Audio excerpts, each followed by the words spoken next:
Hey, I'm here with Chris from White Sands.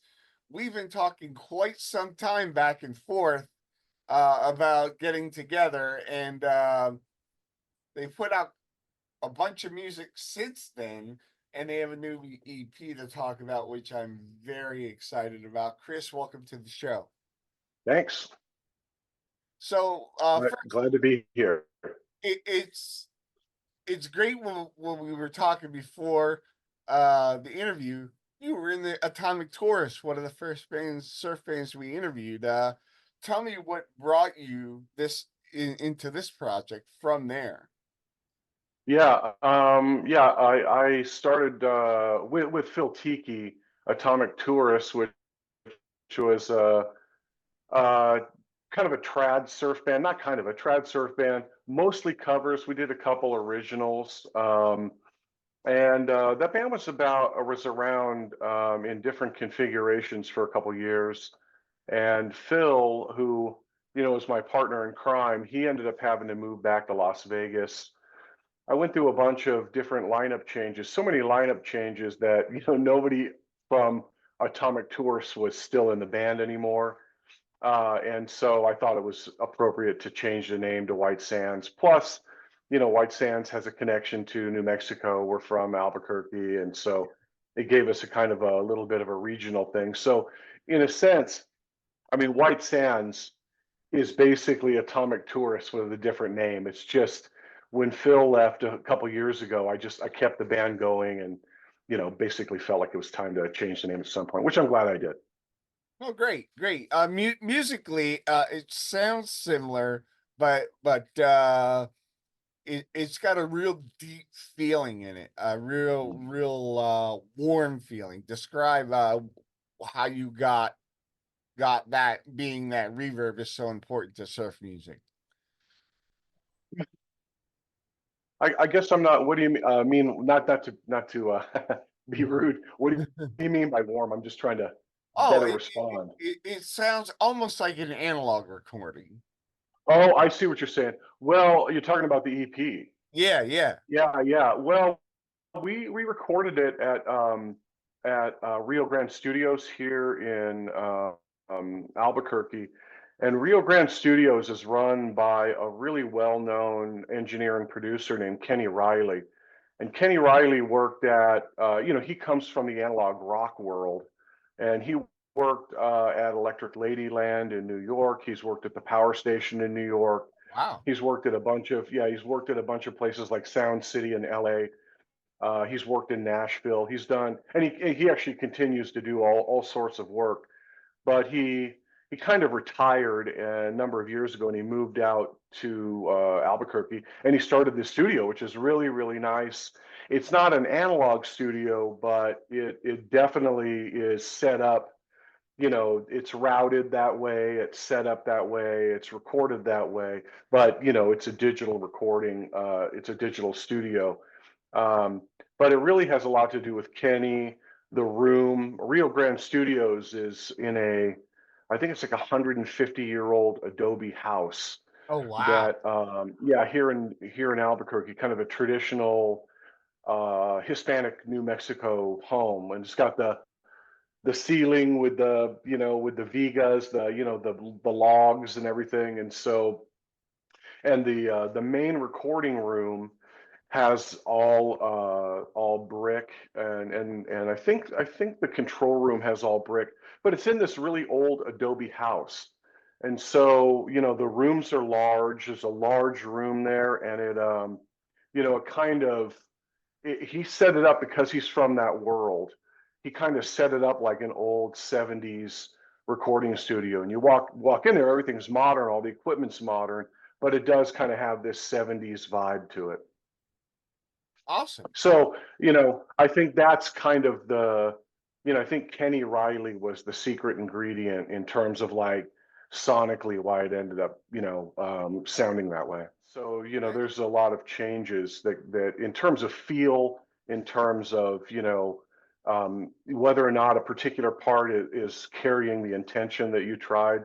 And then when you get in the studio, of course, something that sounds really good live. Well, something that you find acceptable live. Maybe that's a better way of saying it. Maybe it doesn't work as well in the studio. And there were a couple songs. Revenge of the Tiki Bots was one of them that, were a three-piece, and it really did not. It just didn't seem to work as well in the studio. And so while the arrangement and the song, the structure and everything, it's the same song, there we had to change some recording techniques and try different things in order to, in my view, kind of, excuse me, make sure that we captured, the feel. Similar. Bamboo Forest is the Exotica song that closes out the record. We're a three-piece, and we added congas. We don't have a conga player, and we added um, uh, uh, vibraphone. We had someone come in and play the vibes. And the vibes, the way it was played, vibes. So that's another thing that can happen. And then that song is kind of very punk rock, and it was just weak how we recorded it, and when it was mixed, and when we listened back to it, it was missing something. So we went in and I added another guitar track, maybe two guitar tracks. It feels like cheating a little bit. The idea was to go in and capture a live surf band, but once you get in there and you start looking at things, it's like, well, maybe I'll, change this, change that. And you start thinking you're, Fleetwood Mac or something. But anyway, so yeah, those are some changes that we undertook, and the results are okay. I think, the one song, well, I'm not going to say, there's one song on there I'm not particularly happy with the way it turned out, but I don't want to spoil anyone's listening experience. That's just coming from me. I'm really close to it and probably not the best judge. Oh, all right. Well, I didn't notice anything uh, Yeah, like in bad quality. I enjoyed the EP very much, in its entirety. Um, good, good. so where do you go from now? Like this interview is scheduled to air in December. Um, between now and then, what are you working on, and what is the future of 2025 going to look like for White Sands? Well, let's see, we released the EP, I guess it was a week and a half ago, 2 weeks ago, or something like that. And we're working on booking a tour of California and various short tour dates here and there. Weekends, we all work. So whatever we can do to get out and do multi-date weekends. We just got back from Oklahoma and Texas. So we try to do these dates here. So we'll be playing out a lot, playing in New Mexico, out of New Mexico, in and around the Western United States, promoting it. The vinyl version is going to be released on Nomad Eel out of Long Beach, California, Oh, and excellent. that should be out. Yeah, so that should be out. I want to say, I hope it's out by the end of the year. They have other albums they're manufacturing and distributing. I think I heard last thing I heard, we were third in line. So, um, hopefully the album will be coming out, by the end of the year. And let's see here, we recorded last month. We went in the studio and recorded 4 songs live in a video shoot. So we recorded them live and then shot a video. And there's a video, I don't know if you saw it, but we released it. It's called Cult of the Crab King, for a Yeah. song called Oh, Cult of the yeah. Crab King. Yeah. And that song, it was recorded live, shot live, and we released that. So we'll be, over the next few months, releasing probably one a month or one every month and a half. And then when we're done with that, which may take us towards the end of the year, then we're going to release all 4 as a live EP, not the videos, but we'll release all 4 as a live EP. I my orientation is kind of punk rock, so I release everything we record if it's releasable, and so if I get material that I think is releasable, even if it's not perfect, I'll just put it out there. I like building up the body of work, and Yeah.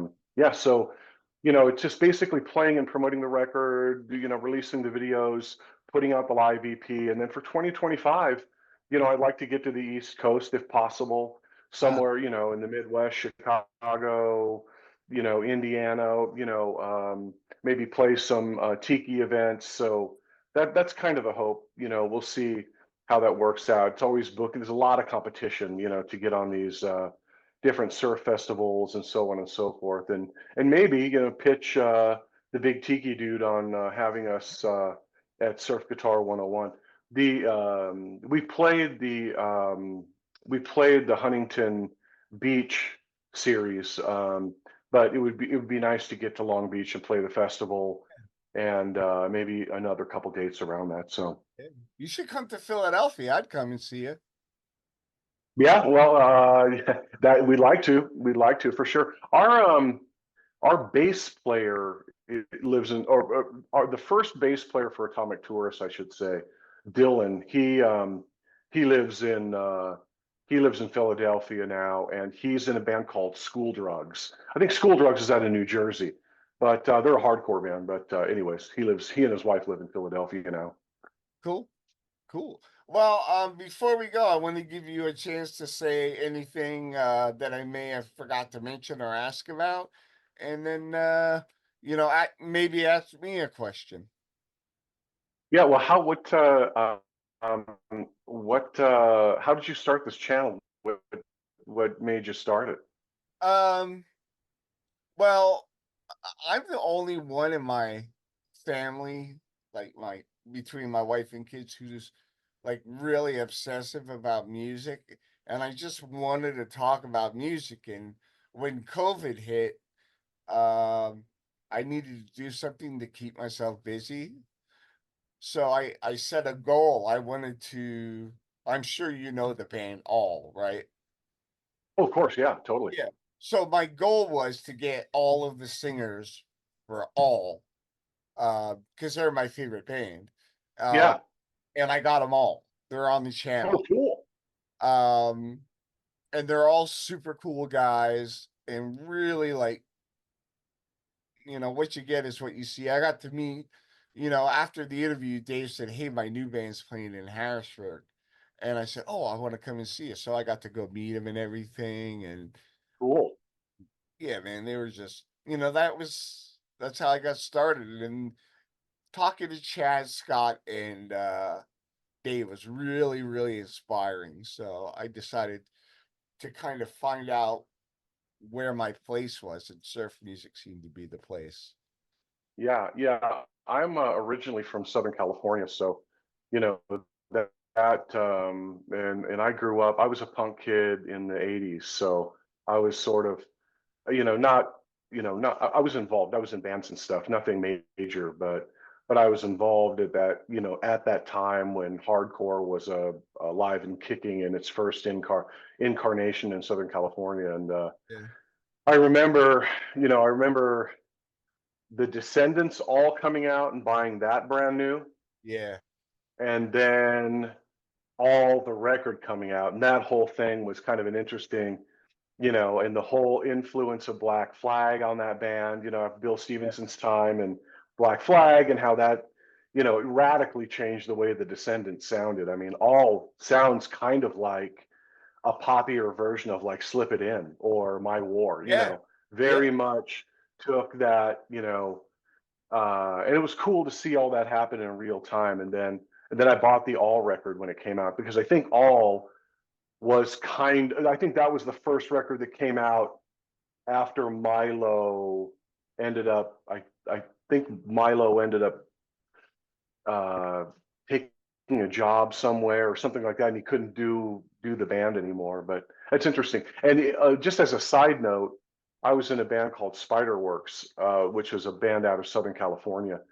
And when Spiderworks first started, that was the late '80s, and we played at a VFW hall in San Diego. And we opened up, the band that opened up for us was called Milestone, and it was Yes, Milo's band. yes. Yeah, I had yeah. that CD. Oh, really? Yeah.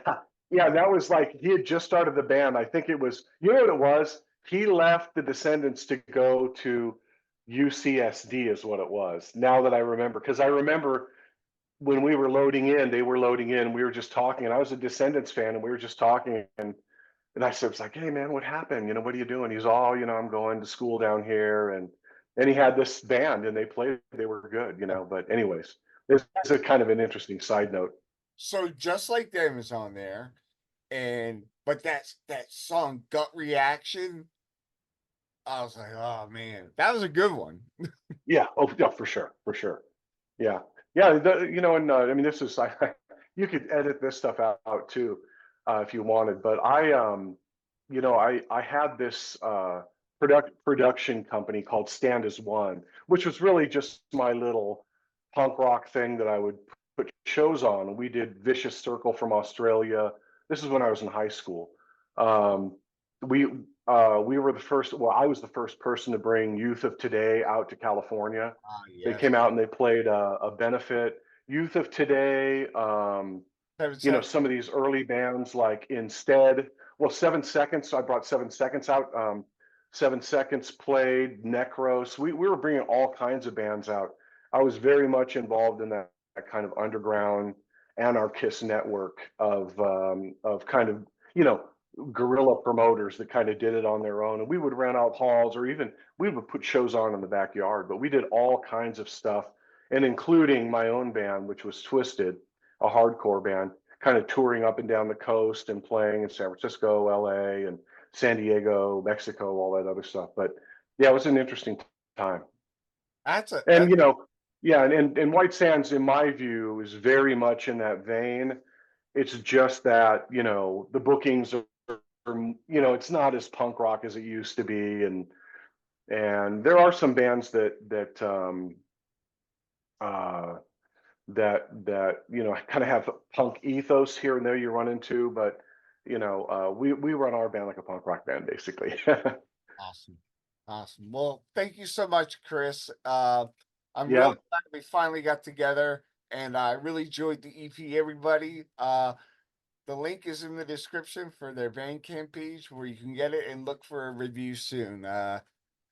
Thank you, Chris, so much. All right.